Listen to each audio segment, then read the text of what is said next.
이 불변의, 이 변화의 시대, 정말 인식조차도 이제는 맞는 것이 없다라고 하는 혼란스러운 시대에 여전히 우리는요, 한국 건축을 통해서 자연을 보는 방식, 사람을 보는 방식을 통해서 변하지 않는 우리 자리를 지키려고 했다라는 것이죠.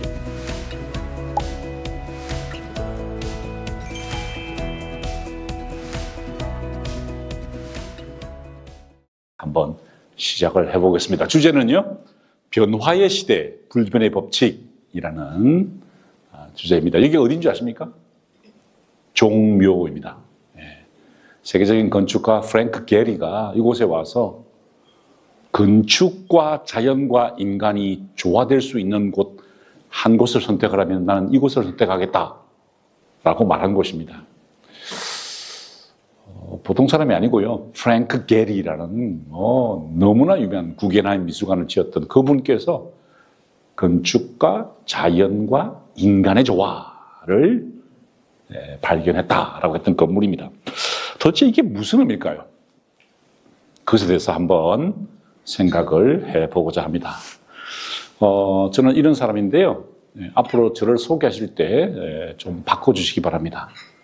노벨 문학상 수상자를 배출한 대학의 교수. 네, 꼭 넣어주시기 바랍니다. 자, 여기가 그리스입니다. 다 아시죠? 너무나 유명한 그리스는, 아테네는 서구 문명의 출발점이다, 이렇게 이야기를 하죠. 왜 서구 문명의 출발점일까요? 불변의 법칙을 제시했기 때문에 그렇습니다. 물론 종교적인 것도 약간에 포함됩니다만은 그 세상의 거의 모든 원리에 대해서 불변의 법칙을 제시한 곳입니다. 이분들이 그 역할을 했어요. 이렇게 동상이 만들어졌다는 것은 그들을 기념한다는 뜻이겠죠? 무엇을 기념할까요? 문학 작품, 시, 비극, 철학 많습니다. 그런데 이분들을 우리가 기념하는 이유는 뭐냐면요, 보편적 법칙을 만들었기 때문에 그렇습니다. 자, 한번 볼까요? 그리스 조각 유명합니다. 그죠? 원반 던지는 사람, 밀로의 비너스 등등 많이 우리는 봅니다. 이게 왜 중요할까요? 그리스 사람들은 눈에 보이는 것을 그대로 보지 않고요, 원리를, 법칙을, 보편적 법칙을 찾으려고 했습니다. 아름다움의 법칙은 무엇일까입니다. 어떻게 조각해야 완벽한 인간을 묘사할 것인가입니다. 그래서 학자들이 연구를 했습니다. 얼굴의 길이는 전체 신장의 7분의 1이 되었을 때 가장 아름답다라고 기원전 5세기에 이 사람이 그것을 발표했습니다. 그런데 한 세기가 지나면서 리시푸스라는 사람이 그 다음 세기에 아니다, 얼굴의 크기와 신장의 길이는 8분의 1이 되어야 한다라는 이른바 팔등신의 원리를 제시했습니다. 이 강의를 들으시는 여러분들은 지금 제 얼굴의 크기와 를 비교하실 텐데요. 이 그리스 사람들 정말 대단한 사람들입니다. 그냥 이렇게, 이거는 지금 창을 들고 있는 남자라는 작품이고요. 이거는 올리브 기름을 벗기는 남자라는 작품입니다. 이게요, 유럽에 가면은 파리에도 있고, 런던에도 있고, 베를린에도 있고, 오스트리아에도 있고 많습니다. 왜 그럴까요? 저 작품은 모델입니다. 이렇게 조각해야 된다는 거죠. 그러니까 완벽한 조각의 법칙을 제시하기 위해서 만들어진 복제품들이 전 유럽으로 퍼지면서 아름다움의 법칙이 완성되었다라는 것입니다. 기둥 아시죠? 기둥. 도리스, 이오니아, 고린도. 이 원칙은요, 지금도 여전히 전 세계 건축물의, 고전적 건축물의 기준이 되는 것입니다. 지름의 길이와 어떤 연관이 있는가에 대해서 다 연구되어 있는 것이죠.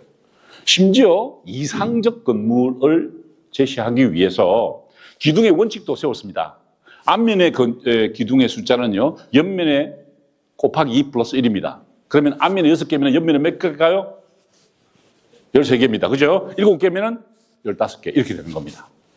그게 이상적인 건물이다라는 것이죠. 아름답고 튼튼하고 실용적인 건물이다. 이 세 가지 원칙입니다. 그러니까 이렇게 그리스 사람들은 원칙을 정하려고 했다는 게, 법칙을 정하려고 했다는 것입니다. 그 중에 가장 심각한 거, 다른 것도 많습니다. 비극도 그렇고, 희극도 그렇고, 다 정했어요. 그런데 제일 중요한 건 뭘까요? 우리가 행복한 삶을 살려면 어떻게 해야 되냐입니다. 그래서 이 플라톤이라는 사람이 그 원칙을 도출했습니다. 지도자는 뭘 가져야 된다? 지혜를 가져야 된다. 수호자는 뭘 가져야 된다? 용기를. 일반 시민들은 뭘 가져야 돼? 절제를. 이 세 집단이 각각 상호 불간섭하며 최선을 다할 때 정의가 실현된다라고 이상적인 사회를 정의했습니다. 자, 이렇다면 우리나라 대통령은 뭘 가져야 되겠어요? 지혜. 공무원들은 뭐예요? 용기. 시민들은 뭐예요? 절제해야 됩니다. 우리 병원장님은 뭐예요? 지혜. 우리 중간 간부 되시는 분들은 뭐예요? 용기. 그 다음에 환자들은 절제. 제가 이거 굉장히 중요시 여깁니다. 제가 강의를 할 때도 교수인 나는 지혜, 조교인 너는 용기, 학생들은 절제 이렇게 가르칩니다. 교수가 용기를 내도 안 되고요. 학생이 지혜롭다고 생각해도 안 됩니다. 제 아들이 하나 있는데요. 제 아들에게 늘 이야기해 주죠. 우리 집안의 통치자인 너의 어머니는 지혜를, 수호자인 나는 용기를, 너는 절제를. 네. 제가 아들 26인데요. 제가 지금도 어디 갔다가 들어오면은, 물론 저희 밖으로 나갔습니다만, 이제 출가를 했습니다만, 가출을 한 거 아니고 출가를 했습니다. 출가했던 절에 간 것 같은데, 일단 장가를 갔습니다. 근데 제가 딱 있을 때, 제가 들어왔는데 그냥 앉아있으면 가만두지 않습니다. 절제를 이렇게 요구를 하죠. 이 원칙이 이상적인 사회의 원칙이다라고 정했다는 것이죠. 참 재미있는 사람들입니다. 그죠? 이 그리스 사람들이 그래서 위대한 겁니다. 그런데 그것에서 반론을 제기한 사람이 나왔습니다. 칼 포프가 영원한 법칙이라는 없다.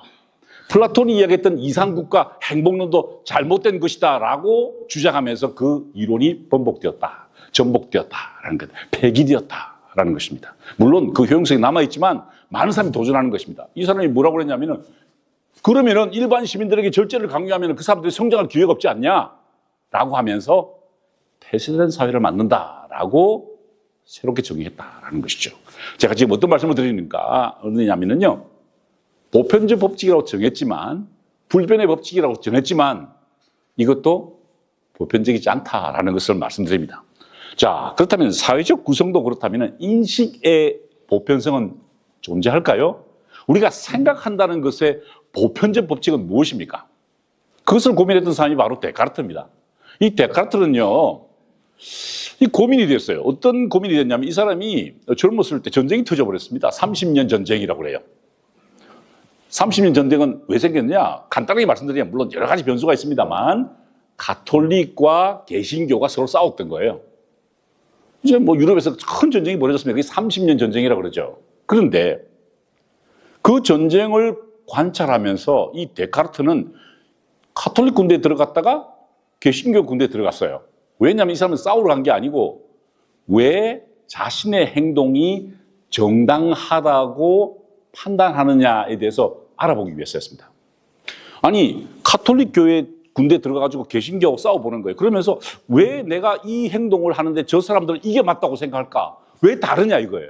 그래서 이 데카르트가 고민했던 게 뭐냐면은 어떤 정치적 상황이나 문화적 상황이나 이런 것 상관없이 보편적으로 받아들일 수 있는 생각의 법칙은 뭐냐 이겁니다. 그래서 나온 게 너무나 잘 아시는 거죠. 고기토 에르고 줌입니다. 나는 생각한다. 고로 존재한다라는 겁니다. 이 사람이 가톨릭이든 개신교든 남자든 여자든 독일 사람이든 프랑스 사람들은 이탈리아 사람이든 상관없이 생각한다는 그 자체는 변하지 않는다는 거죠. 그죠? 이렇게 생각하든 저렇게 생각하든 생각을 하잖아요. 그죠? 바로 그겁니다. 그래서 생각의 주체성이라고 할까요? 혹은 보편성을 생각하게 된 겁니다. 그 이후로 우리는 근대적 사유를 만나게 된 것이죠. 자, 그런데 그 근대성에 대해서 반발하는 사람이 또 나왔습니다. 그것도 맞지 않다라고 했던 사람들이 나왔습니다. 바로 이게 천계의 고운이라는 책인데요. 읽어보신 분 아마 안 계시겠죠? 이걸 생각하신 분 계십니까? 하지 마십시오. 예, 굉장히 어렵습니다. 굉장히 두껍고요. 이 책의 저자는 독자들이 주제를 파악하지 못하도록 의도적으로 책을 그렇게 썼습니다. 농담이 아니고요. 왜냐하면은 인식을 객관적으로 해서 무엇인가 결론에 도달하겠다는 그 행위조차 잘못된 것이다라고 본 겁니다. 그래서 청계의 고원, 정상을 이야기하지 않아요. 청계의 정상이 아닙니다. 청계의 고원입니다. 조금 높은 플라토입니다. 플라토. 그래서 올라가면 조금 다르고 또 다르고 또 다르고 다르는 거예요. 그러니까 인식의 어떤 그 정형화된 법칙조차도 이제는 거부하게 되었다는 거예요. 그게 나온 게 바로 리좀적 사고입니다. 리좀, 좀 어려운 단어인데요. 이게 우리나라 번역어가 별로 없어요. 그래서 이게 뭐냐면은 이 리좀이 뭐냐면은 연뿌리 같은 겁니다. 이 물에 자라는데 이렇게 올라가는 것뿐만 아니라 옆으로 막 퍼져나가는 거예요. 그래서 퍼져나가다가 위로 올라가기도 하고 막 이런 겁니다. 이걸 리좀이라고 그래요. 그러니까 나무는 모더니티를, 그러니까 밑에서부터 뿌리를 내리고 위로 쭉 올라가는데 리좀은 옆으로 퍼지면서 예측 불가능하다라는 겁니다. 합리성으로 설명할 수 없는 부분이 있다라고 보면서요. 이제 변하지 않는 것이란 없다. 법칙이란 존재하지 않는다라는 이야기를 하게 된 겁니다. 그래서 모더니티 건축은 이런 건물입니다. 유엔 빌딩이죠. 그냥 용적률, 건폐율을 따져서 용적률을 최다 뽑아올리는 건물을 우리는 모더니티 건물이라고 한다면은 포스트 모더니티 리좀적 건축은 어떤 건물일까? 이런 겁니다. 멀지 않습니다. 유엔 빌딩 바로 옆에 있는 겁니다. 뉴 뮤지엄이라는 건데요. 이런 식으로 건물을 짓습니다. 어떻습니까? 여러분 보시기에 이게 아름답다고 생각되십니까? 하지만 이게 포스트 모더니티, 그러니까 정형화된 법칙은 존재하지 않는다는 것을 보여주기 위해서 이런 건물이, 제가 이따위라고 나올 뻔했는데 이런 건물이 만들어졌다라는 것입니다. 참 흥미로운 것이죠.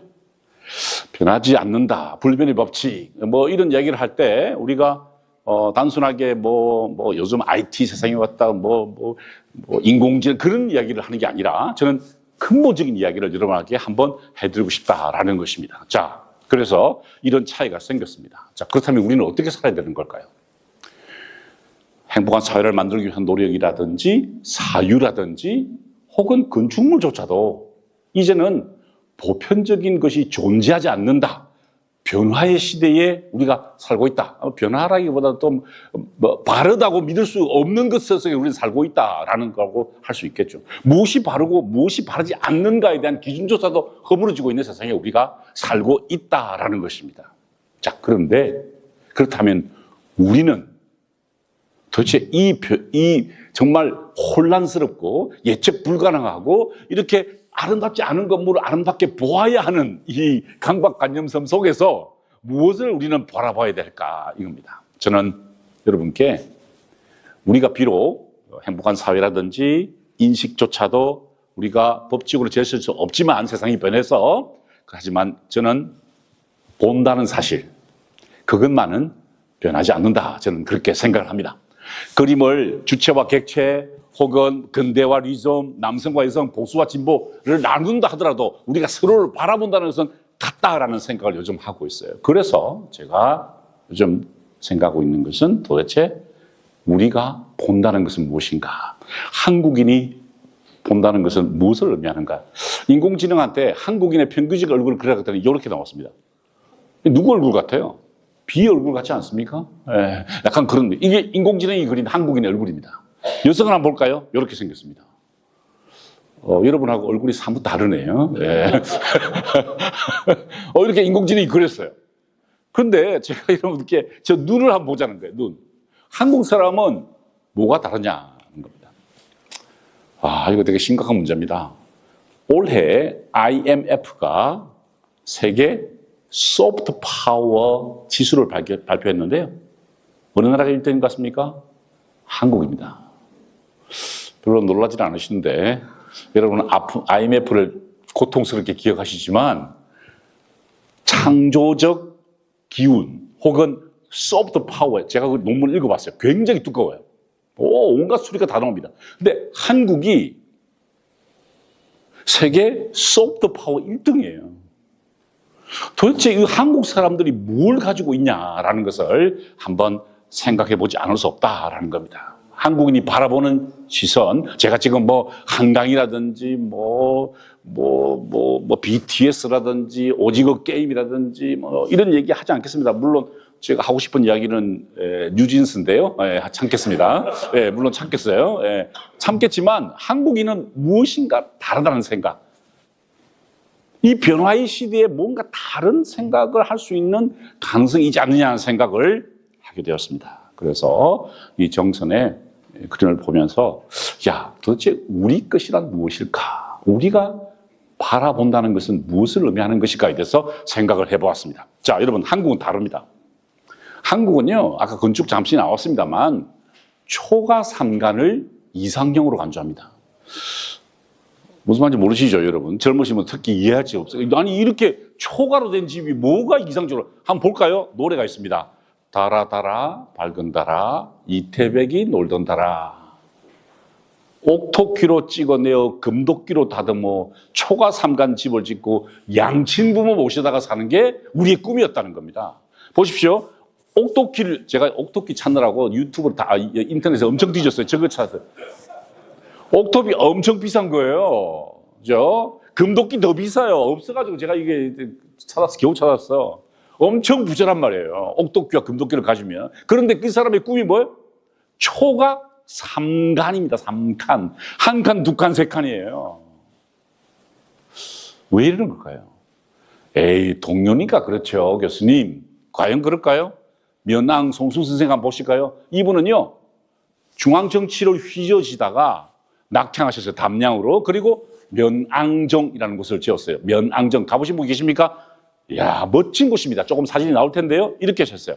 10년을 경영하여 초려 삼간 지었느니, 초가 삼간 지니, 그 세 칸에 나 한 칸, 달 한 칸, 청풍 한 칸 맡겨둔다라는 겁니다. 아니, 이게 뭐가 그렇게 좋다는 걸까? 왜 우리 선비들은, 동료부터 선비들은 이런 것을 좋아했을까요? 보시죠. 3칸입니다. 달 한 칸, 그 다음에 청풍 한 칸, 나 한 칸이에요. 뭔가 다르다는 생각이 들지 않습니까? 제가 이 생각을 하게 된 이유가 있습니다. 이 송순 선생의 헌무하기 때문이죠. 저의 롤 모델입니다. 이분은요, 면앙정, 그러니까 은퇴하셔서 이 담양에다가 이 면앙정을 지었어요. 단순하게 초가집에 산 게 아닙니다. 초가집에 살 뿐만 아니라 조그마한 학교를 지었다는 거예요. 은퇴하시고, 그리고 누구를 가르치셨어요? 제자들을 가르치셨다라는 겁니다. 정말 멋진 그런 노후의 자세죠, 그죠? 그런데 그 제자들이 누구냐? 기대성, 고경명, 정철, 임재입니다. 우리나라 가사문학의 아버지들이죠. 이 위대한 인물들이 여기서 나왔고요. 이분들이 누구를 위해서, 자기 스승님을 위해서 회방년을 개최했습니다. 회방년. 뭔지 아십니까? 어렵죠? 회갑은 아시죠? 회갑. 제가 올해 회갑입니다. 회갑. 60입니다. 결혼을 60년 이어간 사람을 회근이라고 합니다.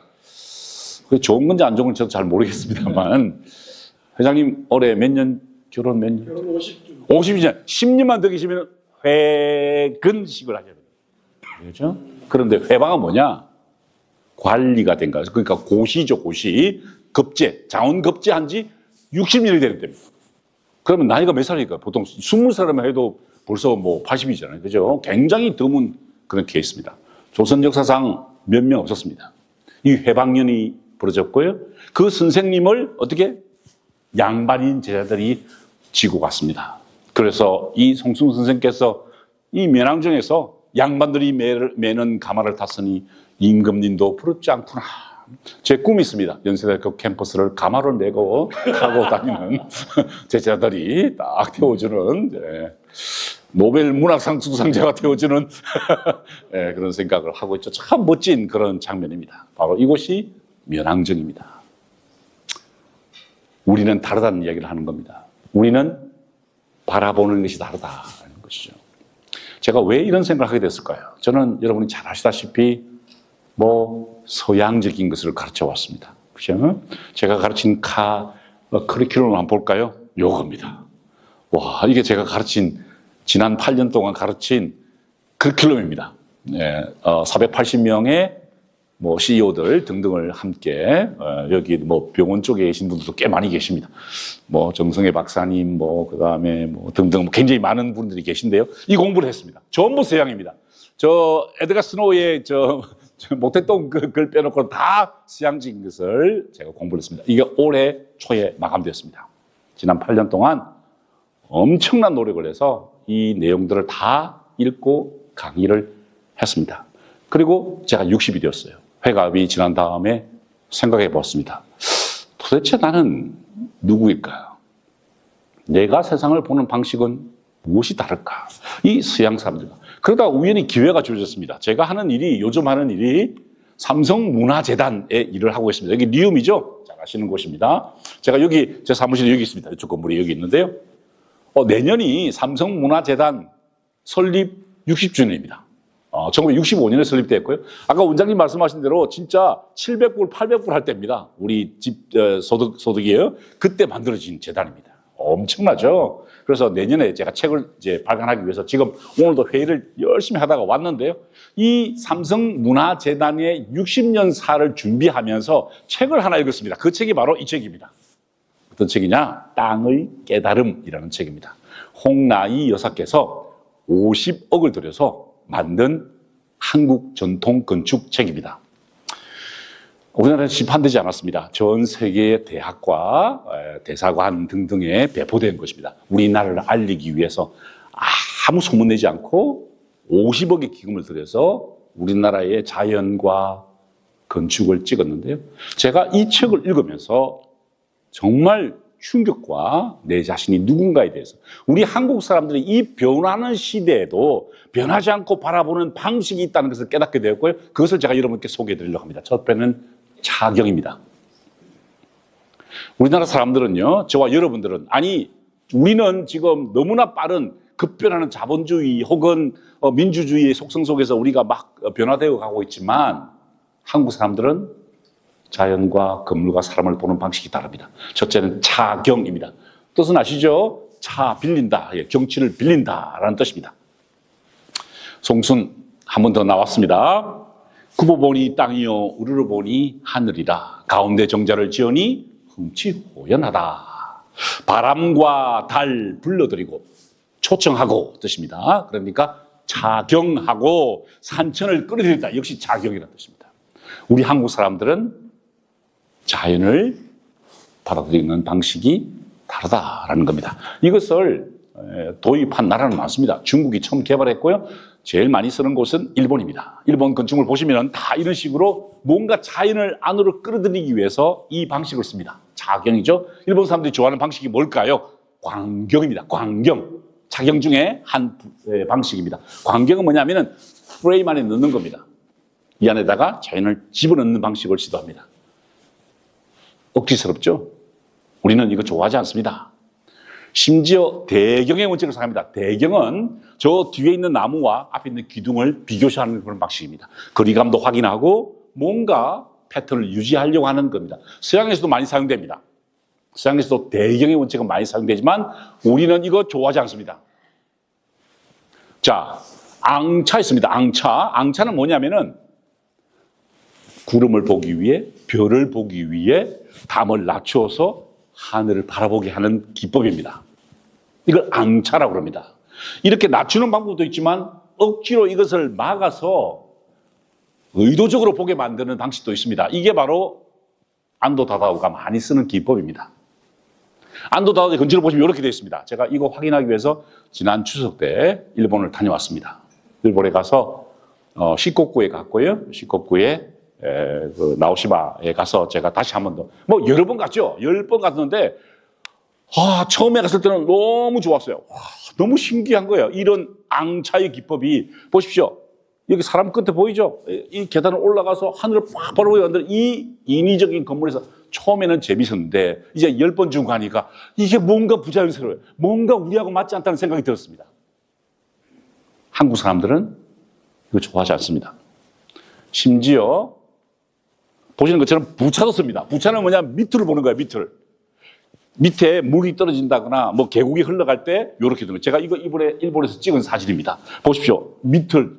심지어 앙차와 부차는 같이 쓰는 일본식 기법이 굉장히 많습니다. 이걸 제가 우리 학생들한테, 일본 학생들 보여주니까 우리 집이 이래요. 우리 집이 이래요. 일본 학생들이에요. 보십시오. 부차와 앙차를 동시에 둔다 하는 겁니다. 우리 이런 집 있습니까? 대한민국에 이렇게 저기 창문 뚫고 저기 창문 뚫는 거 보셨습니까? 없습니다.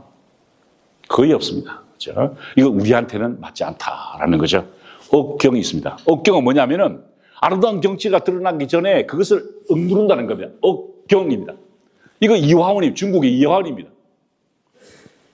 또 많이 쓰는 사람이 누구죠? 안도 다다오입니다. 자, 여기에 뮤지엄 산입니다. 원주에 있죠. 자, 가보시면은 여기에 보세요. 여기로 들어가야 돼요. 입구가 여기입니다. 이쪽으로 쭉 들어가는데 지금 이거 벽이 가려져 있어요. 안 보여, 안 보여. 그래서 가다가 이렇게 획 돌았으면 이게 팍 보여요. 우와! 이렇게 되는 거예요. 처음 가면 좋죠. 너무나 이례적이다. 안도 다다오가 쓰는 기법이다라는 겁니다. 심지어 안도 다다오가 설계한 이우환, 제가 좋아하는 우팔리죠. 이 우환 선생님의 입구로 들어가기 위해서 이렇게 들어갔다가 다시 돌아갔다가 이렇게 들어가야 입구가 나와요. 자연스럽지 않다라는 것입니다. 자, 한국 건축 한번 볼까요? 어떻습니까?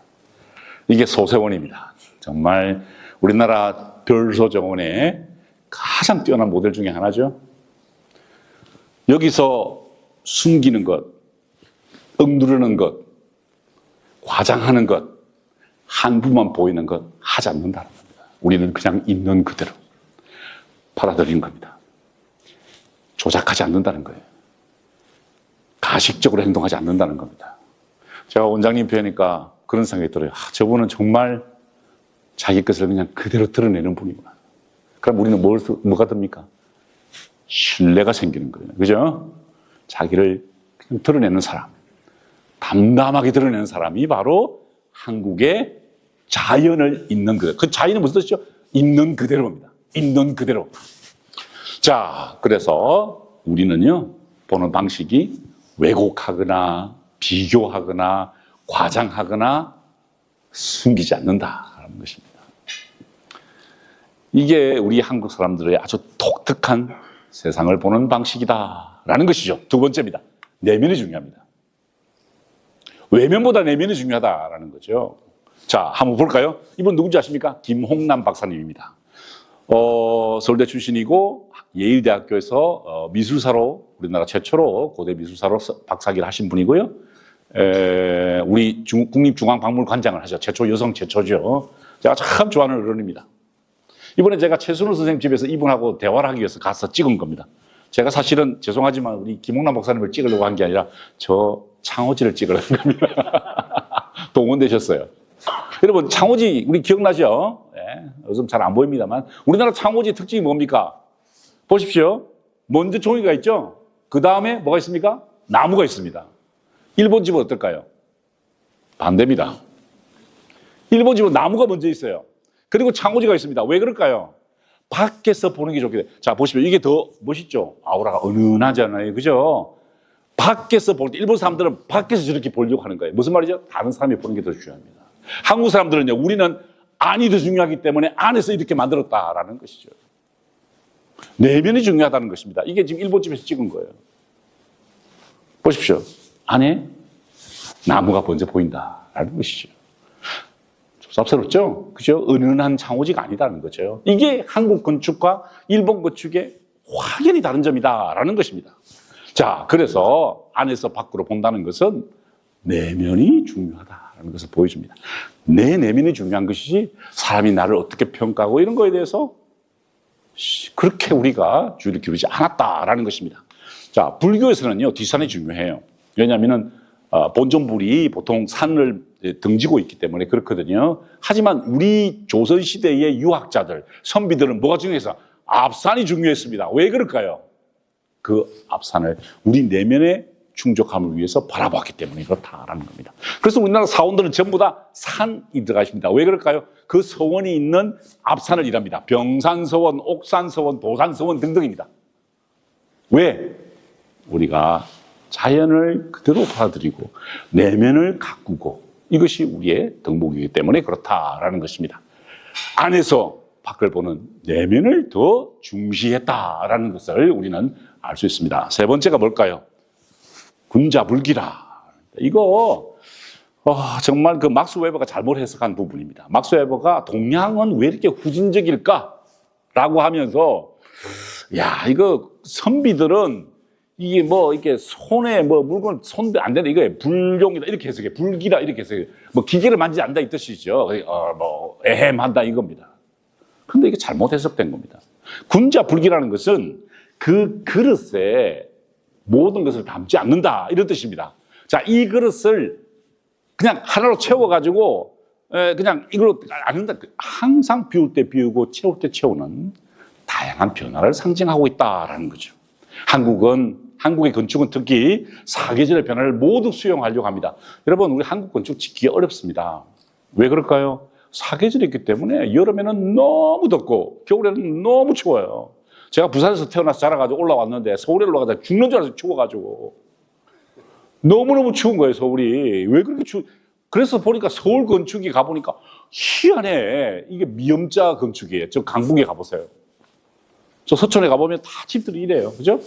온기를 모으기 위한 노력이었다라는 겁니다. 자연의 변화를 수용하려고 했고요. 더 적극적으로 뭘 했을까요? 바로 온돌과 마루가 공존했다라는 겁니다. 이거 유례가 없는 것입니다. 온돌과 마루가 공존하는 집 찾기 힘듭니다.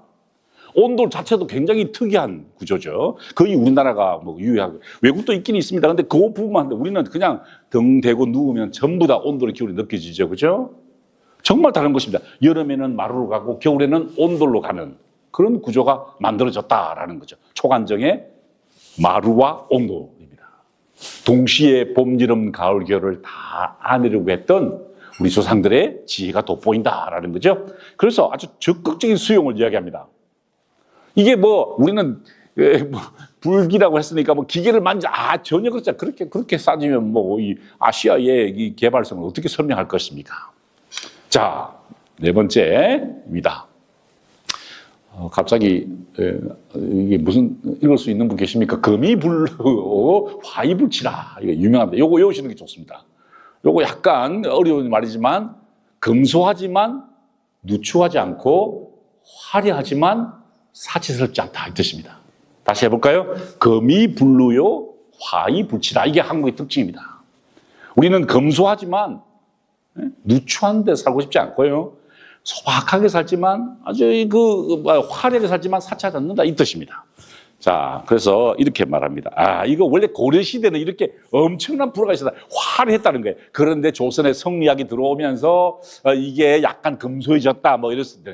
그래서 고려 청자가 이렇게 멋있는데 이 백자가 됐다 뭐 이렇게 우리 해석합니다. 그렇지 않습니다. 원래부터 우리는 금소한 것을 좋아했습니다. 자, 신라시대에 김부식이 삼국사기를 썼는데요. 백제시대 때 이미 금소하지만 누추하지 않고 화려하지만 사치스럽지 않다라는 그 덕목이 강조되고 있다라는 것이죠. 자, 보십시오. 이것도 아주 재미있는 표현입니다. 산이 드물면 고루를 짓고 땅이 평지면 높은 건물을 짓고 산이 마르면 평옥을 짓는다. 그죠? 너무 산이 지면 평평하게 지어야 된다. 이거예요. 그래서 우리가 건물을 짓지 않았다는 것입니다. 만약에 우리가 기술이 없어서 그렇지 않습니다. 이미 신라시대 때 뭐 황룡사 탑 보십시오. 엄청 올라갔다는 거예요. 자, 그래서 이런 건물이 만들어졌다라는 겁니다. 이게 금소한 것과 또 우리나라의 지형을 조화롭게 보려는 그런 노력이었다라는 것이죠. 심지어 임금님이 계셨던 집도 백골집이었습니다. 이게 백골집인데 고종이 하신 곳인데 단청을 하지 않는다. 단청. 그만큼 금소하게 살려고 노력했다라는 것입니다. 임금님도 금이불로 화이부치를 실천하기 위해서 이곳에 살았습니다. 여러분, 고종 황제께서 마지막에 거주하셨던 곳입니다. 어떻습니까? 뭐 루브르라든지 뭐 베르사유 같은 데 엄청난 건물이 아니죠. 보십시오. 너무나 평범한 건물입니다. 그런데 여기서 어떻게 자리를 잡았느냐? 제왕남면의 원칙을 세웠습니다. 제왕남면은 뭐냐면 왕은 반드시 북쪽을 등지고 남쪽을 바라본다라는 뜻입니다. 이게 무슨 말이냐면은 백성들이 남쪽에 살죠. 그래서 항상 왕은 북쪽을 등진다. 이 말은 무슨 말이냐면 북두칠성을 자신의 기준점으로 삼는다 이겁니다. 북두칠성을 등에 쥐고 백성을 바라보며 살아간다라는 뜻이죠. 자, 여기가 경복궁입니다. 그죠? 경복궁 앞에 그러니까 이 뒤에 산이 있죠, 그죠? 북쪽을 등지고 남쪽을 바라봅니다. 그럼 여기 산이 이름 뭐죠? 여기 있는 산? 요 산? 남산. 왜 그런지 아시겠죠? 남산이 그래서 생긴 겁니다. 백성들이 그저는 참고로 제가 남산에 살고 있습니다. 해현동에 살고 있는데 바로 저곳이 남산입니다. 그렇기 때문에 이 원칙을 지켰다라는 것이죠. 자, 제가 말씀을 정리하려고 그래요. 시간이 없기 때문에 정리하려고 하는데 보십시오. 지도자가 북쪽을 등진다라는 게 무슨 말인지 아닙니다. 물론 검소한 것 혹은 누추하지 않은 것도 의미가 있습니다만은 왕조차도 북쪽을 등지고 남쪽을 바라보았다라는 것이죠. 그 위치는 북극성의 위치를 상징합니다. 북두칠성을 상징해요. 여러분, 고대의 항해자들이 밤에만 한행을 했습니다. 왜 그랬을까요? 방향을 잡기 위해서요. 낮에는 운영 안 했습니다. 밤에만 했어요. 왜? 북두칠성을 바라보고 그 북두칠성과 지평선의 각도를 보고 방향성을 설정했다라는 것이죠. 그러니까 왕이 저 북두칠성을 뒤에 두고 있다라는 말은 누구나 보았을 때 변하지 않는 그 자리, 그죠? 백성들이 봤을 때 남쪽에서 북쪽으로 봤을 때 변하지 않는 그 자리를 지킨다는 뜻입니다. 제가 여러분께 올해 컨비비어 컨퍼런스에서 드리고 싶은 말씀이 이겁니다. 여러분의 위치를 지키시고 환자들, 몽골에 계신 그 분들, 그 다음에 우리 서울 사람들, 아까 남태령 고개에 가난하신 분들, 그분들을 위해서 여러분의 위치를 지키시고 남쪽을 향해 계시라라는 것입니다. 제가 드리고 싶은 핵심이 이거였습니다. 한국 건축은 단순하게 너무 낮았다, 크지 않았다, 거대 건축이 없었다 정도가 아닙니다. 우리는 자연을 보는 방식, 삶을 보는 방식, 건축을 보는 방식이 달랐다라는 겁니다. 이 변화의 시대, 정말 인식조차도 이제는 맞는 것이 없다라고 하는 혼란스러운 시대에 여전히 우리는요, 한국 건축을 통해서 자연을 보는 방식, 삶을 보는 방식을 통해서 변하지 않는 우리 자리를 지키려고 했다라는 것이죠. 참 포도나무 병원이 그 자리를 지키시고 남쪽을 바라보시면서 환자들을 그리고 어려운 분들을 돌보시는 여러분 되시기를 바라면서 제 강의를 마치겠습니다. 감사합니다.